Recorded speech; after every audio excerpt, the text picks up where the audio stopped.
السلام علیکم گائز، امید ہے سب خیر سے ہوں گے۔ تو گائز آج کا ہمارا ولاگ کچھ خاص ہے اور آج ہم جا رہے ہیں تاریخ کی ایک ایسی گمنام دنیا میں جہاں پتھروں میں 2000 سال پرانی گندھارا تہذیب کی خاموش کہانیاں دفن ہے۔ ہم ملاکنڈ درگاہ سے اپنا سفر شروع کر چکے ہیں اور ہمارا رخ ہے یونیسکو کے عالمی ثقافتی ورثے تخت بہائے کے تاریخی کھنڈرات کی طرف۔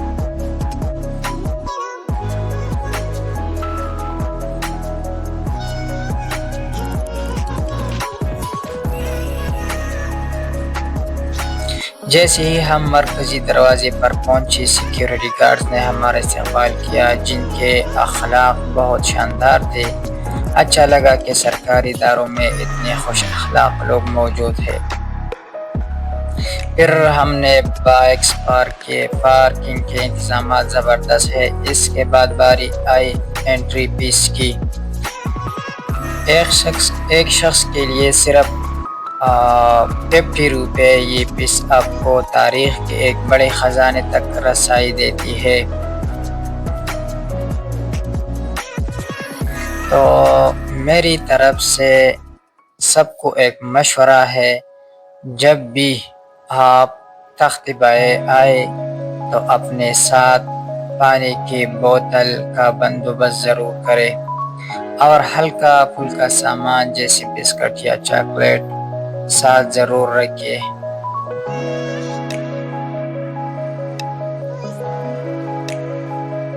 تو کھانے کے بعد ہم نے یہ کچرا ڈسٹ بن میں ڈالا، کیونکہ صفائی نصف ایمان ہے، تو ہر کسی کو چاہیے کہ ماحول صفا ستھرا رکھے۔ پھر اس کے بعد ہماری اب شروع ہوتے ہیں سیڑھیوں پر چڑھائی کا ٹریکنگ۔ تو راستے میں مختلف بینرز لگے تھے جو اس جگہ کی شاندار تاریخ سے متعلق معلومات فراہم کر رہے تھے۔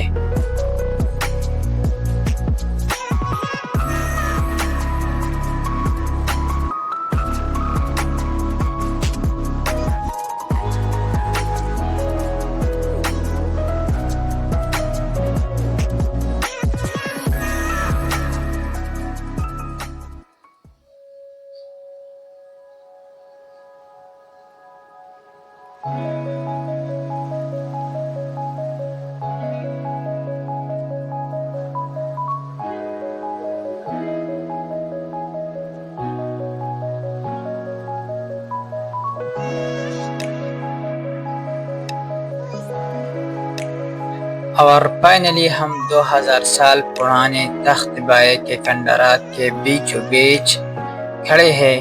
یہ صرف پتھر نہیں، یہ گندھارا تہذیب کی وہ شاندار خانقاہ ہے جو پہلی صدی عیسوی میں آباد تھی۔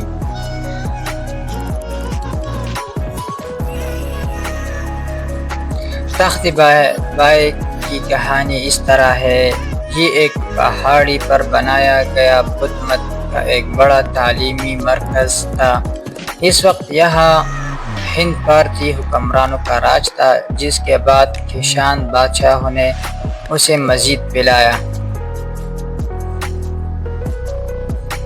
یہ جگہ 7ویں صدی عیسوی تک مسلسل استعمال میں رہی۔ آپ ان پتھروں کے جوڑ دیں کہ یہ مقامی سلیٹی پتھروں سے ڈائپر اسٹائل میں بنائی گئی ہیں۔ یہ فن تعمیر اس جگہ کی بیرونی حملہ آوروں کی تباہ کاریوں سے بچا گیا، کیونکہ یہ ایک بلند مقام پر تھا اور چھپا ہوا تھا۔ ان چھوٹے کمروں میں بدھ راہب رہائش پذیر تھے اور وہ یہی بیٹھ کر مراقبہ کرتے تھے۔ یہ گویا ہزاروں سال پہلے کی ایک یونیورسٹی تھی، جہاں چین، کوریا اور وسطی ایشیا سے طالب علم بدھ مت کی تعلیم حاصل کرنے آتے تھے۔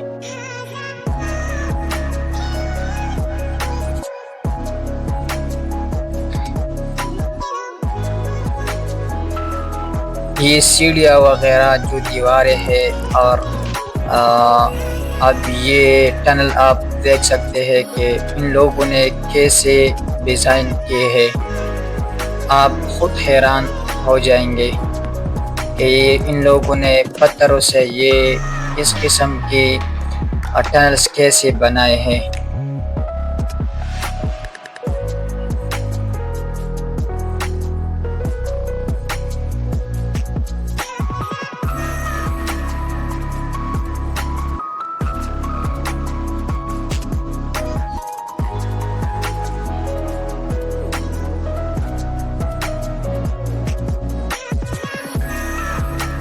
تو یہ ان کی بنی ہوئی دیواری ہے، یہ آپ خود دیکھ سکتے ہیں کہ کیسے انہوں نے ان کے اندر ڈیزائن کیا ہے پتھروں سے۔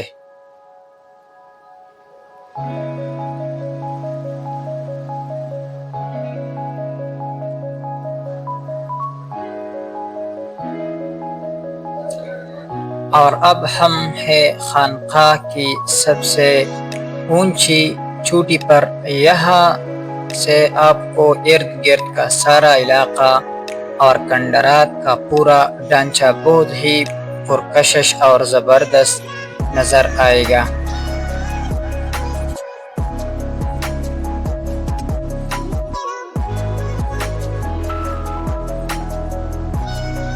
یہ ہے ان کی عمارتیں۔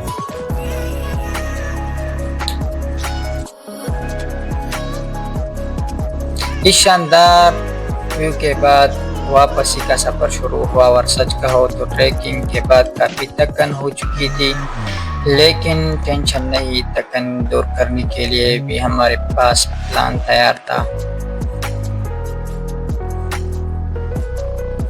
اور آخر میں سفر کا اختتام ہوا ایک دم کڑک چائے پر، جس نے جسم کو نئی جان دی۔ تو امید ہے آپ کو یہ ویلاگ پسند آئے ہوگا۔ لائک، شیئر اور سبسکرائب کرنا مت بھولیں گا۔ ملتے ہیں اگلے سفر میں، تب تک کے لیے اللہ حافظ۔